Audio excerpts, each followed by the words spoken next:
Waste Bengal के राज्यपाल श्रीमान जगदीप धनखड़ जी, मंत्रिपरिषद के मेरे सहयोगी डॉक्टर हर्षवर्धन जी, म्यांमार, अफगानिस्तान और भूटान से आए आदरणीय मंत्रीगण, दुनिया भर की साइंटिफिक कम्युनिटी से जुड़े सभी साथी, विज्ञान भारती के प्रतिनिधिगण,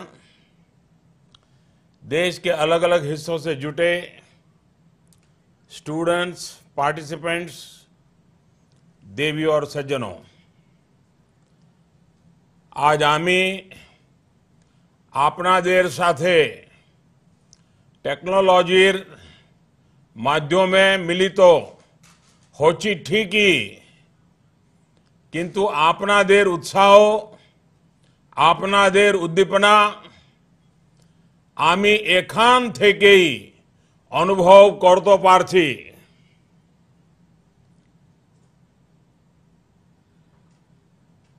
साथियों, इंडिया इंटरनेशनल साइंस फेस्टिवल का 5वां एडिशन ऐसे स्थान पर हो रहा है जिससे ज्ञान विज्ञान के हर क्षेत्र में मानवता की सेवा करने वाली महान विभूतियों को पैदा किया है।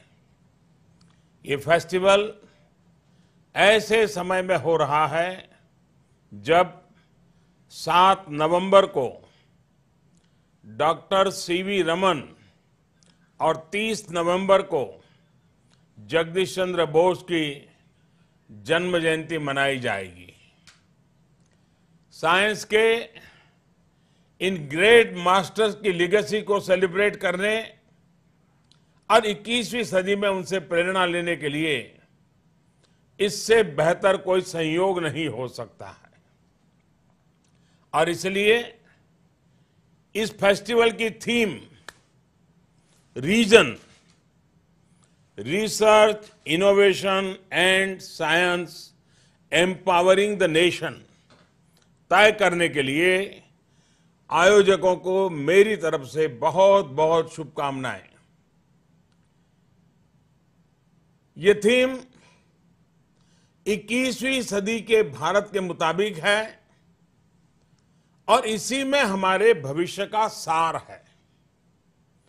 साथियों, दुनिया में ऐसा कोई देश नहीं है जिसने साइंस और टेक्नोलॉजी के बगैर प्रगति की हो। भारत का भी इसमें बहुत समृद्ध अतीत रहा है। हमने दुनिया को बहुत बड़े बड़े वैज्ञानिक दिए हैं। हमारा अतीत गौरवशाली है, हमारा वर्तमान साइंस और टेक्नोलॉजी के प्रभाव से भरा हुआ है। इन सब के बीच भविष्य के प्रति हमारी जिम्मेदारियां अनेक गुना बढ़ जाती है। ये जिम्मेदारियां मानवीय भी हैं और इनमें साइंस और टेक्नोलॉजी को साथ लेकर चलने की अपेक्षा भी है। इस जिम्मेदारी को समझते हुए सरकार इन्वेंशन और इनोवेशन दोनों के लिए इंस्टीट्यूशनल सपोर्ट दे रही है। साथियों, देश में साइंस और टेक्नोलॉजी का इकोसिस्टम बहुत मजबूत होना चाहिए। एक ऐसा इकोसिस्टम जो प्रभावी भी हो और पीढ़ी दर पीढ़ी प्रेरणा देने वाला भी हो। हम इसी दिशा में आगे बढ़ रहे हैं। हमारा प्रयास है कि 6ठी क्लास से ही विद्यार्थी अटल टिंकरिंग लैब में जाएं और फिर कॉलेज से निकलते ही उसको इंक्यूबेशन का, स्टार्टअप का एक इकोसिस्टम तैयार मिले। इसी सोच के साथ बहुत ही कम समय में देश में 5,000 से अधिक अटल टिंकरिंग लैब बनाए गए हैं। इनके अलावा 200 से अधिक अटल इंक्यूबेशन सेंटर भी तैयार किए गए हैं। हमारे विद्यार्थी देश की चुनौतियों को अपने तरीके से सॉल्व करे, इसके लिए लाखों लाख छात्र छात्राओं को अलग अलग हैकेथॉन्स में शामिल होने का अवसर दिया गया है। इसके अलावा नीतियों के जरिए, आर्थिक मदद के जरिए हजारों स्टार्टअप्स को सपोर्ट किया गया है। साथियों, हमारे ऐसे ही प्रयासों का परिणाम है कि बीते 3 साल में ग्लोबल इनोवेशन इंडेक्स में हम 81st रैंक से 52nd रैंक पर पहुंच गए हैं। आज भारत दुनिया का तीसरे सबसे बड़ा सक्सेसफुल स्टार्टअप इकोसिस्टम बन चुका है।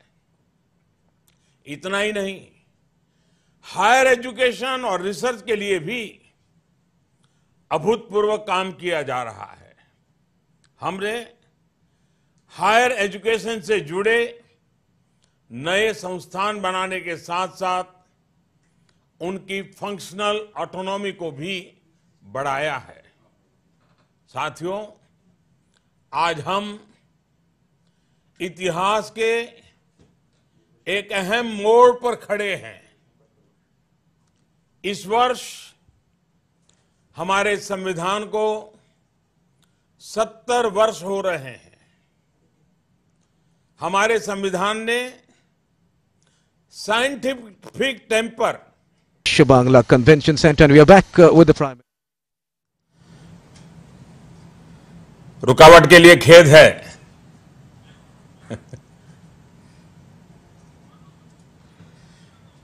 साथियों, आज हम इतिहास के एक अहम मोड़ पर खड़े हैं। इस वर्ष हमारे संविधान को 70 वर्ष हो रहे हैं। हमारे संविधान ने साइंटिफिक पेपर को विकसित किए जाने की हर देशवासी के कर्तव्य से जोड़ा है। यानी ये हमारी फंडामेंटल ड्यूटी का हिस्सा है। इस ड्यूटी को निभाने की, निरंतर याद करने की, अपनी आने वाली पीढ़ियों को इसके लिए जागरूक करने की हम सभी की जिम्मेदारी है। जिस समाज में साइंटिफिक टेम्पर की ताकत बढ़ती है, उसका विकास भी उतनी ही तेजी से होता है। साइंटिफिक टेम्पर अंधश्रद्धा को मिटाता है, अंधविश्वास को कम करता है। साइंटिफिक टेम्पर समाज में क्रियाशीलता को बढ़ाता है। साइंटिफिक टेम्पर प्रयोगशीलता को प्रोत्साहित करता है। हर चीज में रीजनिंग खोजता है, तर्क और तथ्यों के आधार पर अपनी राय बनाने की समझ पैदा करता है। और सबसे बड़ी बात, ये फियर ऑफ अननोन को चुनौती देने की शक्ति देता है। अनादिकाल से इस फियर ऑफ अननोन को चुनौती देने की शक्ति ने ही अनेक नए तथ्यों को सामने लाने में मदद की है। साथियों, मुझे खुशी है कि देश में आज साइंटिफिक टेम्पर एक अलग स्तर पर है। मैं आपको हाल ही का एक उदाहरण देता हूं। हमारे वैज्ञानिकों ने चंद्रयान 2 पर बहुत मेहनत की थी और इससे बहुत उम्मीदें पैदा हुई थी। सब कुछ योजना के अनुसार नहीं हुआ, फिर भी यह मिशन सफल था। साथियों, मिशन से भी बढ़कर ये भारत के वैज्ञानिक इतिहास में एक महत्वपूर्ण मोड़ हो सकता है। कैसे? मैं आपको बताता हूं। मैंने सोशल मीडिया पर अनेक स्टूडेंट्स, उनके माता पिता के बहुत सारे ट्वीट देखे। वो बता रहे थे कि उन्होंने अपने बहुत कम उम्र के बच्चों को भी चंद्रयान से जुड़ी घटनाओं पर चर्चा करते हुए पाया। कोई लूनर टोपोग्राफी के बारे में बात कर रहा था, तो कुछ सैटेलाइट ट्रेजेक्टरी की चर्चा कर रहे थे, कोई चांद के साउथ पोल में पानी की संभावनाओं पर सवाल पूछ रहा था, तो कोई लूनर ऑर्बिट की बात कर रहा था। माता पिता भी हैरान थे कि इतनी कम उम्र में इन बच्चों में ये मोटिवेशन आया कहां से। देश के इन तमाम माता पिता को लगता है कि उनके बच्चों में आ रही ये क्यूरियोसिटी भी चंद्रयान 2 की सफलता ही है। ऐसा लगता है कि साइंस को लेकर हमारे यंग स्टूडेंट्स में रुचि की एक नई लहर पैदा हुई है। इस शक्ति को, इस एनर्जी को 21वीं सदी के साइंटिफिक एनवायरनमेंट में सही दिशा में ले जाना, सही प्लेटफॉर्म देना हम सबका दायित्व है। साथियों, एक जमाना था जब कहा जाता था कि आवश्यकता ही आविष्कार की जननी है।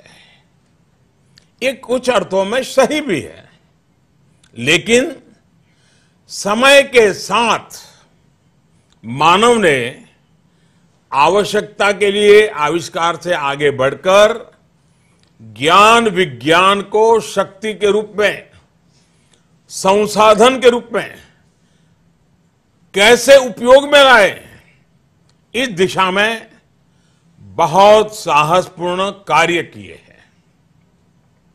आविष्कार ने अब मानो आवश्यकताओं का ही विस्तार कर दिया है। जैसे इंटरनेट के आने के बाद एक नई तरह की आवश्यकताओं का जन्म हुआ, और आज देखिए रिसर्च एंड डेवलपमेंट का एक बहुत बड़ा हिस्सा इंटरनेट के आने के बाद पैदा हुई आवश्यकताओं पर लग रहा है। अनेक क्षेत्र जैसे हेल्थ केयर हो, हॉस्पिटैलिटी सेक्टर हो, या इंसान की ईज ऑफ लिविंग से जुड़ी तमाम जरूरतें, अब इंटरनेट उनका आधार बन रहा है। आप बिना इंटरनेट के अपने मोबाइल की कल्पना करके देखेंगे तो आप अंदाज लगा पाएंगे कि कैसे एक आविष्कार ने अब आवश्यकताओं का दायरा बढ़ा दिया है। इसी तरह आर्टिफिशियल इंटेलिजेंस ने भी आवश्यकताओं के नए द्वार खोल दिए हैं, डायमेंशन का ही विस्तार कर दिया है। साथियों, हमारे यहां कहा गया है, तत् रूपम यत् गुणः तत् विज्ञानम यत् धर्मः, यानी आपका बाहरी व्यक्तित्व तभी सार्थक है जब आप गुणवान भी होते हैं। इसी तरह विज्ञान वही उपयोगी है जो समाज के हित में हो। इसलिए समाज की मदद करने के लिए अपनी क्यूरियोसिटी और साइंटिफिक सोच का उपयोग बहुत आवश्यक है। जब इस सोच के साथ काम किया जाता है, तभी साइंस फॉर सोसाइटी का सामाजिक सिद्धांत भी सफल हो पाता है। साइंस और सोसाइटी का क्या मतलब है, ये जानने के लिए हमें कुछ सवालों के जवाब देने होंगे। हर कोई जानता है कि प्लास्टिक से प्रदूषण की स्थिति क्या है। क्या हमारे वैज्ञानिक ऐसे स्केलेबल और कॉस्ट इफेक्टिव मटेरियल बनाने की चुनौती ले सकते हैं जो प्लास्टिक की जगह ले सके? क्या ऊर्जा को, इलेक्ट्रिसिटी को स्टोर करने का बेहतर तरीका खोजने की चुनौती हम ले सकते हैं? कोई ऐसा समाधान जिससे सोलर पावर के उपयोग में बढ़ोतरी हो सके? इलेक्ट्रिक मोबिलिटी को सामान्य मानवी तक पहुंचाने के लिए बैटरी और दूसरे इंफ्रास्ट्रक्चर से जुड़े इनोवेशन हम कर सकते हैं क्या? साथियों, हम ये सोचना होगा कि हम अपनी लैब्स में ऐसा क्या करें जिससे करोड़ों भारतीयों का जीवन आसान हो। हम स्थानीय स्तर पर पानी की समस्या का क्या कोई हल निकाल सकते हैं? कैसे हम लोगों तक पीने का साफ पानी पहुंचा सकते हैं?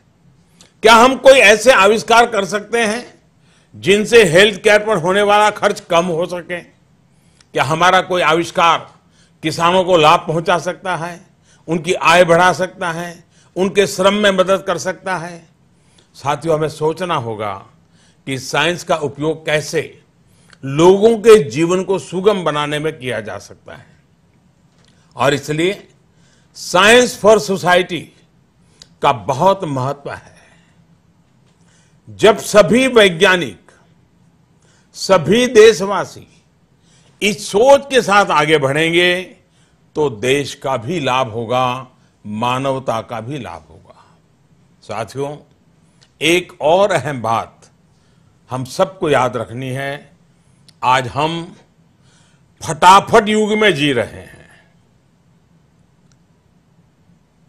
एक प्रकार से फटाफट का ज्वार हमारे सर पे चढ़ा हुआ है।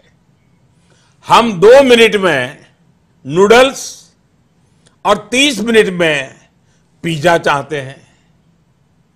लेकिन वैज्ञानिकों और विज्ञान प्रक्रियाओं को लेकर हम फटाफट संस्कृति वाली सोच नहीं रख सकते हैं। हो सकता है कि किसी खोज का असर तुरंत ना हो, पर आने वाली कई सदियों को इसका लाभ मिले।